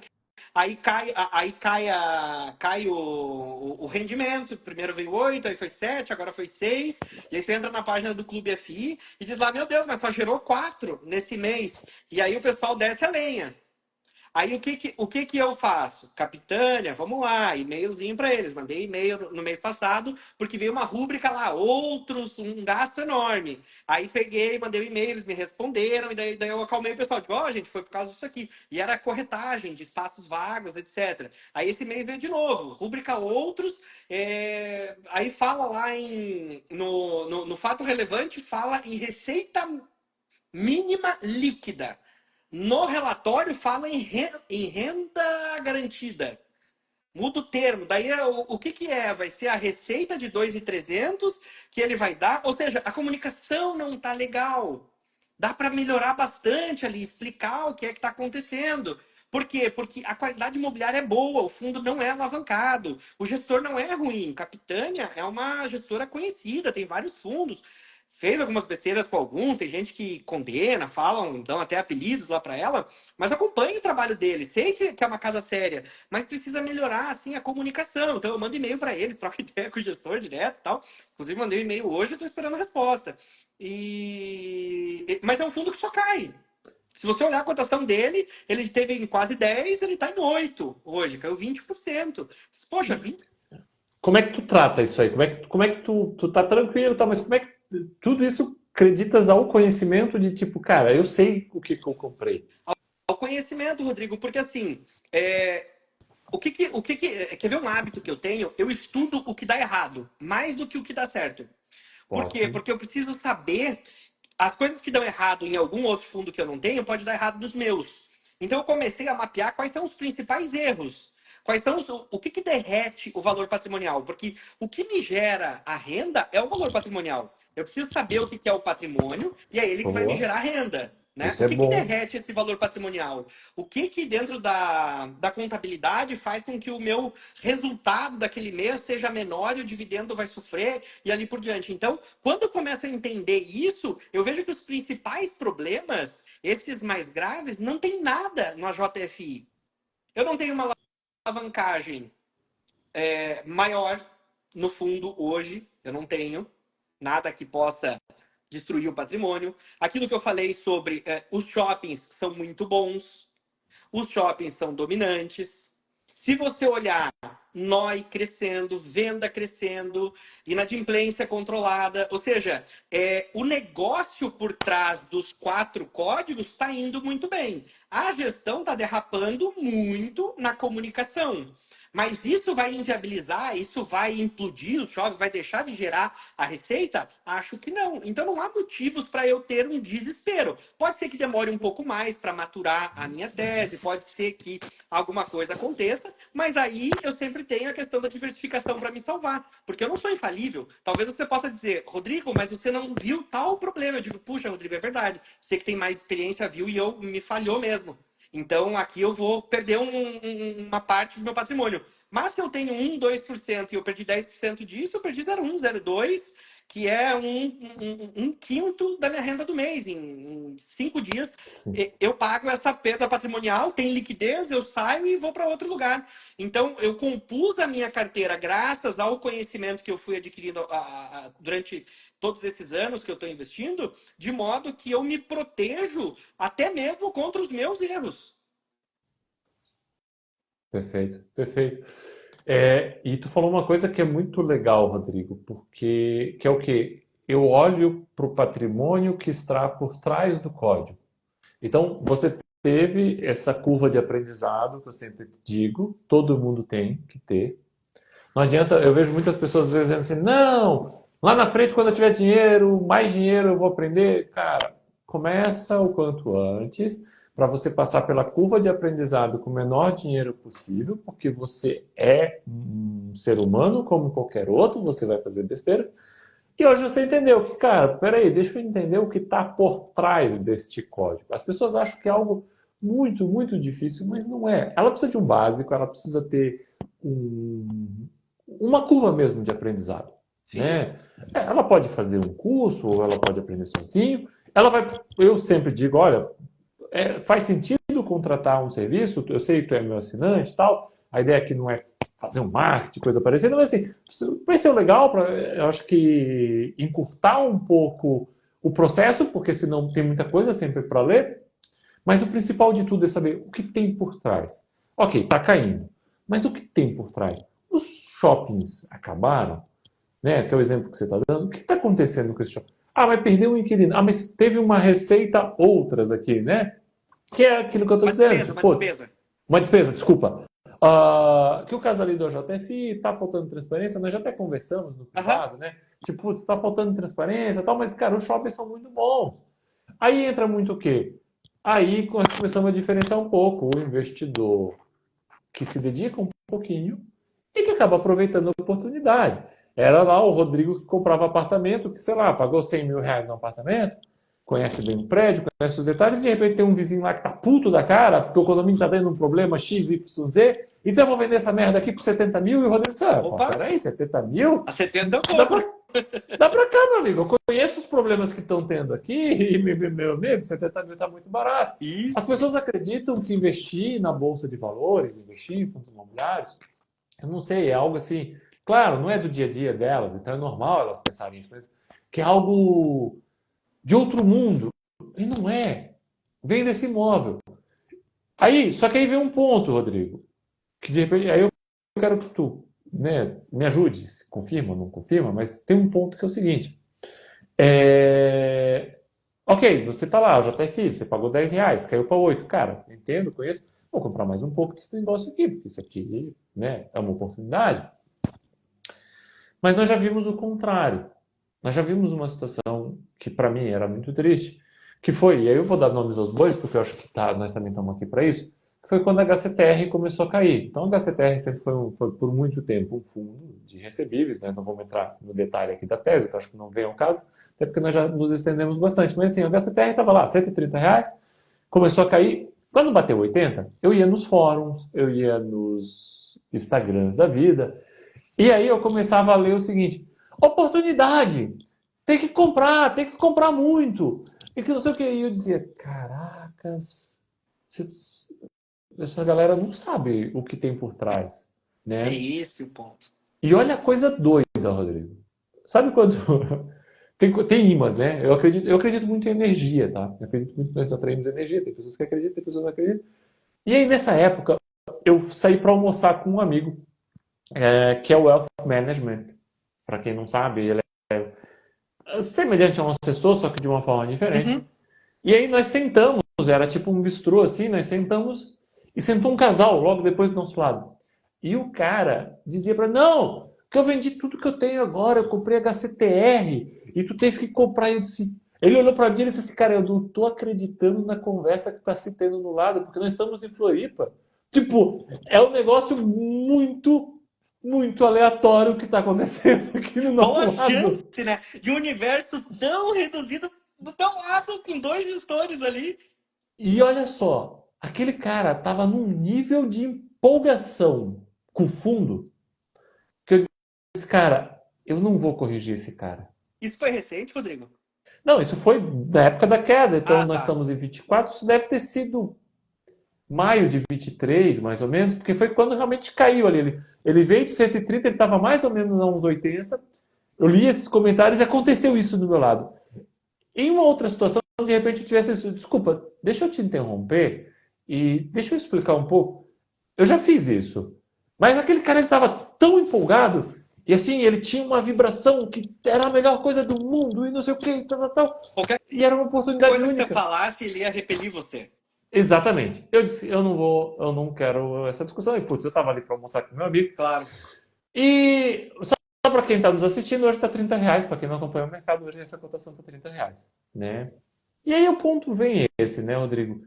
Qual que é o, como é que o investidor faz? Como é que tu, Rodrigo, fez? Qual foi esse teu processo de adquirir conhecimento? Então, tu falou que foi conhecimento. Óbvio, você sabe que eu defendo muito essa bandeira, né? Então, eu acho que você não deve. Eu sempre digo o seguinte: não vai estudar um pouquinho? Então, não investe. Senão, tu vai transformar isso aqui num cassino, né? Então, assim, qual foi o teu processo, para nós já nos encaminharmos aqui para os finalmente, mas qual foi esse teu processo para adquirir conhecimento e tu não ser esse cara que almoçou do meu lado?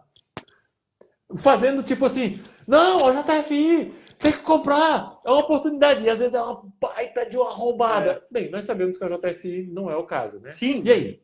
um exemplo hipotético. Claro.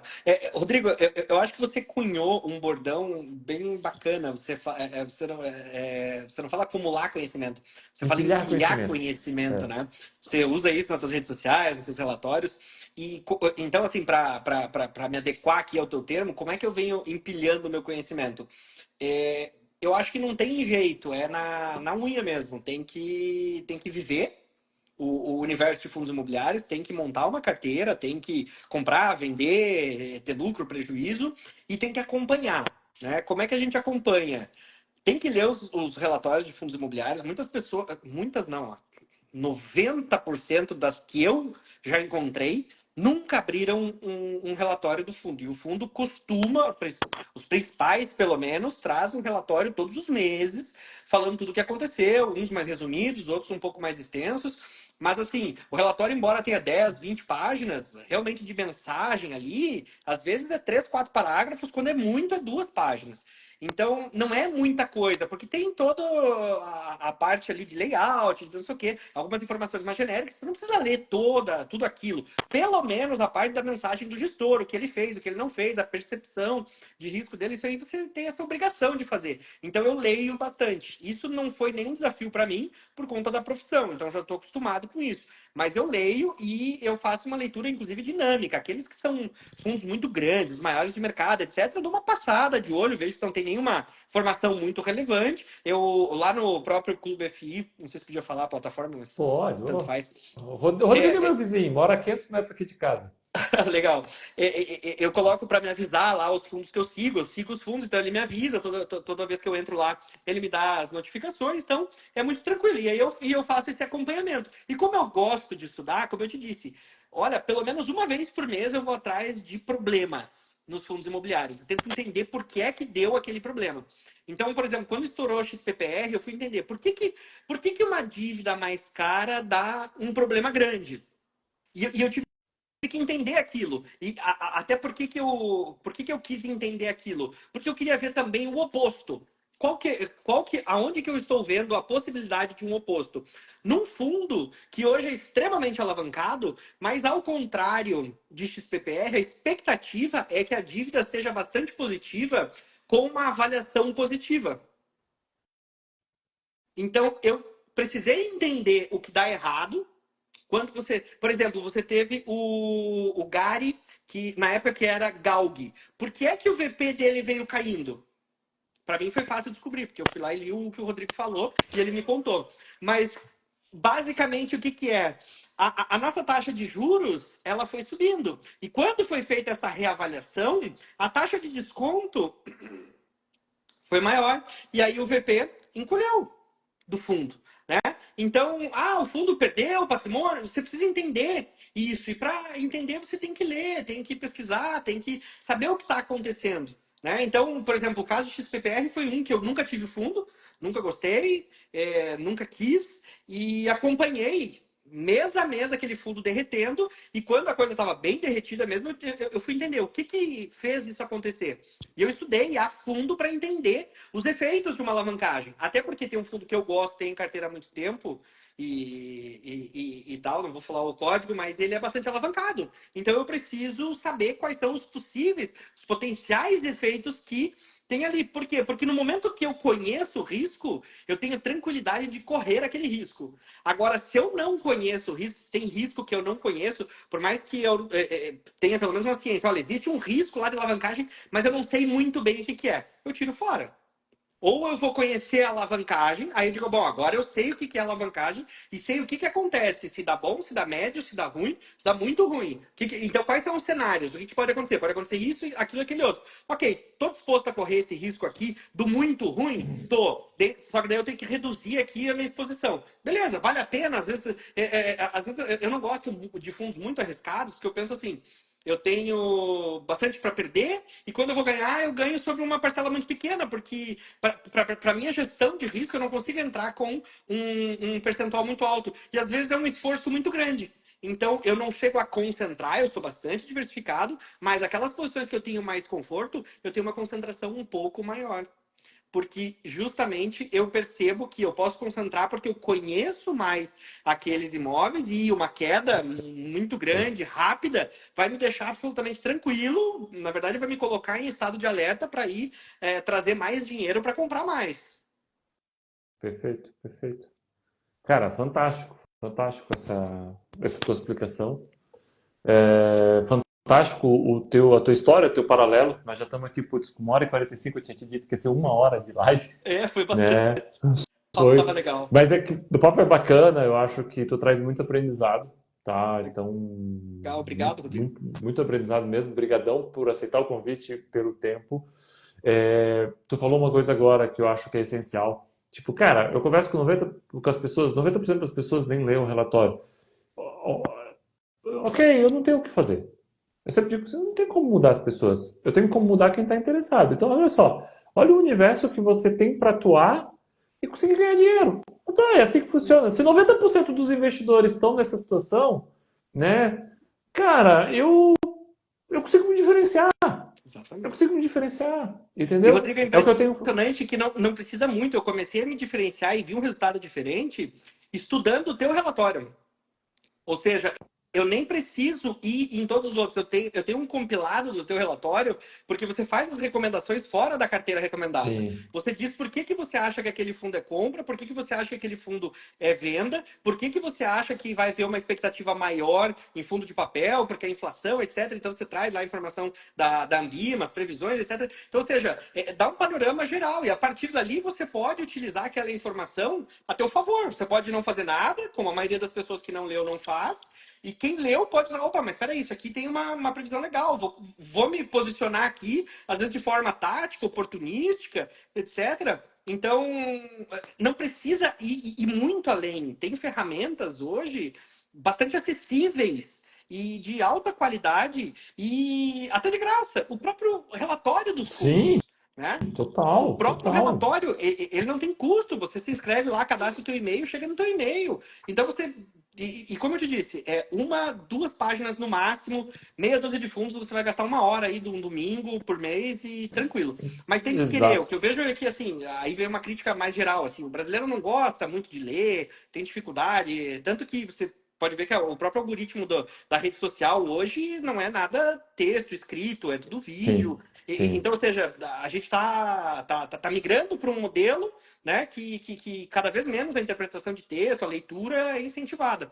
Tudo bem, faz parte, mas quem quer investir, quem quer se diferenciar, quem quer levar a sério o investimento em fundo imobiliário, alguma leitura vai ter que fazer. Não é difícil, não precisa ser um leitor ávido, basta ter um pouquinho de boa vontade e isso traz um retorno muito legal. E até aqueles Não, que não querem, até os passivos, a coluna do Um Ano no Tibete que você tem lá no teu relatório me faz refletir bastante. Gosto muito daquelas imagenzinhas, eu acho que faz com inteligência artificial aquilo. com o Edivaldo. Muito legal. Muito legal. Eu acho que é. Eu imagino que é. Tem umas Eu imagens acho, bacanas lá e tal. eu E acho as que sim, eu reflexões são acho que muito sim. legais. É. Mas assim, essa questão até do aprendizado, vídeo, e aí eu vou até fazer um convite para quem ainda está aqui nos assistindo, e tal, que é esse evento que começa no domingo, ele vai ser composto de 4 vídeos, e o objetivo é justamente esse, trazer reflexões, até mesmo como ler um relatório, porque assim, você começa e você tem essa curva de aprendizado, então se eu posso trazer um pouco disso para as pessoas, um pouco dessa experiência, olha, quando for ler, presta atenção nesse detalhe aqui também, porque também coisas que você vai pegando com o tempo, né, Rodrigo? Como você estava dizendo, cara, a pessoa que começa a investir, ela vai ler o primeiro relatório gerencial, pô, tem 20 páginas, e ela vai ler tudo, porque ela não sabe o que ler, né? Então, tem um pouquinho disso que você consegue encurtar. Então, vou deixar esse convite aqui novamente, Muito o legal. link tá na bio aqui do meu Instagram, mas assim, de novo, isso que você falou, as pessoas não querem aprender, eu fiz até uns comentários nos meus stories ontem e hoje, porque eu conversei com algumas pessoas e aí eu fiquei impressionado, porque eu fiz um comentário da pessoa que aplica acupuntura em mim, que é uma fisioterapeuta, ela fez um comentário que as pessoas não querem mais fazer cursos longos, e eu Uhum. fiquei assustado com a quantidade de médicos que vieram me relatar que médicos não querem fazer residência, querem fazer um cursinho de algumas horas, e se dizer especialista naquela área, eu disse, caracas, são essas pessoas que estão me atendendo, e isso mostra que as pessoas estão assim. E se você quiser se diferenciar, cara, tá aí. É como tu falou, vamos ler um pouquinho, vamos aprender um pouquinho e você já vai se diferenciar. E quanto mais você estudar, mais você vai se diferenciar, obviamente, Rodrigo, se você né? me permite fazer uma observação muito Oh, rápida, só para fechar, olha a vantagem que o brasileiro tem. Olha a vantagem que o brasileiro tem. A nossa concorrência é com nós mesmos na Bolsa de Valores. Né? Se o investidor médio não tem isso, você precisa de muito pouco para se diferenciar. O que o Warren Buffett fala que se você não é gestor, não tem uma grande experiência, é melhor você comprar um ETF de S&P, porque bater o mercado americano é muito difícil, quase impossível. A maior parte dos hedge funds, dos fundos lá, não consegue, dos gestores não conseguem bater o mercado. Por quê? Porque o mercado é muito mais maduro, o mercado é muito mais desenvolvido, etc. O nosso mercado ainda é bastante incipiente, ainda tem umas distorções bem malucas, tem muito espaço ainda para você se diferenciar e não precisa de muito para se diferenciar. E tem um detalhe que eu carrego comigo desde o primeiro dia. Quando eu queria abrir o meu escritório de advocacia, me disseram, Rodrigo, a advocacia já está absolutamente saturada, tem muita gente, não vale a pena, tu não vai conseguir, não dá certo, tu vai remar, remar, remar e nadar e morrer na praia. E aí eu olhei e disse, de fato, tem muita gente saturada, mas tem pouca gente com vontade de fazer muito bem feito. E eu vou entrar com vontade de fazer muito bem feito e vou fazer dar certo. E é impressionante como isso em todas as profissões. É super saturado. Mas eu